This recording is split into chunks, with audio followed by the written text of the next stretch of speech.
Hello दोस्तों, चांद study point पे एक बार फिर आपका स्वागत है। दोस्तों, केबीसी का कॉल के समय तो चला गया, लेकिन हमारे और आपके मन में बहुत सारा कन्फ्यूजन भरा हुआ है। क्योंकि बहुत सारे दोस्तों के मन में ये आ रहा है कि मुझे फ़ोन क्यों नहीं आया, मैंने सभी सही जवाब दिया था। यानी कि जितना भी क्वेश्चन पूछा गया था उसका मैं सही सही जवाब दिया था। क्योंकि कॉल करने का लास्ट समय तो 29 तारीख तक ही था, क्योंकि एक क्वेश्चन का वैलिड 7 दिन को दिया गया था। और आपके मन में ये भी संशय चलता होगा कि केबीसी कैसे नंबर चूज करता है।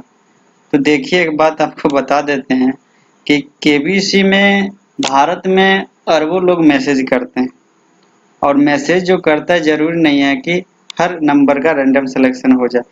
क्योंकि हम लोगों ने भी 10 लोग लगभग एक साथ खेले थे, जिसमें एक सिर्फ फोन आया। तो आप समझ सकते हैं कि कितना पूरे भारत में ये खेल रहा होगा। और सिर्फ 9,990 बताया जा रहा है कि उतना व्यक्ति को रैंडम सिलेक्शन करता है। तो जरूरी नहीं है कि आपके नंबर पे आ ही सकता है। तो अगर यदि आपका कॉल नहीं आया है आपके नंबर पे, तो कोई दूसरा अगर कुछ चैनल वाले बोल रहा है कि हमारे यहाँ 10 को आया, 20 को आया, तो उसको आप सीरियस ना लें।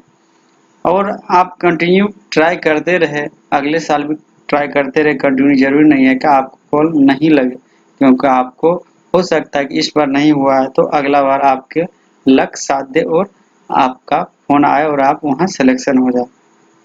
अगली बात क्या है कि बहुत सारे दोस्त को मन में ये है कि मैंने एक प्रश्न गलत कर दिया, दो तो जवाब दिया लेकिन एक गलत कर दिया। तो मैं आपको बता दूं कि बहुत सारे नंबर पे कॉल जाता है, तो हो सकता है कि उसको सही सही जवाब मिल गया हो 3, या हो सकता है कोई नियरेस्ट में गलती कर देता है। तो उसको ज़्यादा संभावना रहता है नियरेस्ट वाले को, क्योंकि अगर 2 ऑप्शन वाले में कोई एक क्वेश्चन गलत कर देता है और जो नियरेस्ट वाले गलत करता है, यानी संभावना में नज़दीक के जो आंसर देता है उसके सिलेक्ट होने की ज़्यादा चांसेस होती है। तो यदि आप एक प्रश्न को गलत कर दिए हैं, तो लगभग समझिए कि आपका सिलेक्शन नहीं के बराबर ही होगा। क्योंकि बहुत सारा नंबर पे कॉल जाता है और उसे सिलेक्शन किया जाता है। तो आप ट्राई करते रहे, और जितनी आप तैयारियां कीजिएगा, आप 1 साल, 2 साल, 3 साल, क्योंकि 10-10 साल तक ट्राई कर कर के लोग वहां पर पहुंचते हैं। तो आप भी लगे रहिए। अगर इस बार आपको कॉल नहीं आया है, तो जरूरी नहीं है कि अगली बार नहीं आया, अगले बार आपको आ सकता है। इसलिए आप लोग हिम्मत नहीं हारे और लगे रहिए, अपने तैयारी को अच्छे मंजिल तक ले जाइए। क्योंकि अच्छी तैयारी अगर आपके पास होगी, निश्चित तौर पे आप जो है आगे बढ़ पाइएगा।